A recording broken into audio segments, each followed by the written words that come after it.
This all happened around 3:30 in the morning, and this is also the second time in about 2 weeks that the same house was targeted by gunfire. I'll give you a look at the scene behind me here. At this point, we don't know what damage was left behind from this incident or the time before, but there's well over a dozen bullet holes in the garage, the front door, and windows of the home here on Farrell Road.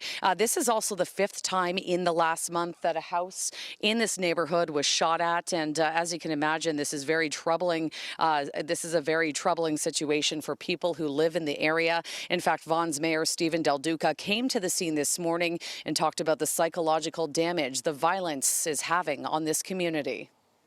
Psychologically, for my community, for my residents, while again, thank goodness nobody was hurt in this case, the psychological disruption, trauma that my residents feel when it's story after story, example after example. Labor Day weekend, we had Aleem Farouki over in Kleinburg who was killed in front of his own kids because of home invasions. This is out there. People talk about it amongst themselves in chat groups. They see it on social media. They see it in conventional mainstream media. And they're looking at all of us to say, what is going on here? And once again, the mayor of Vaughan voicing his concerns over this violence. And once again, he called on the federal government to take quick action on bail reform.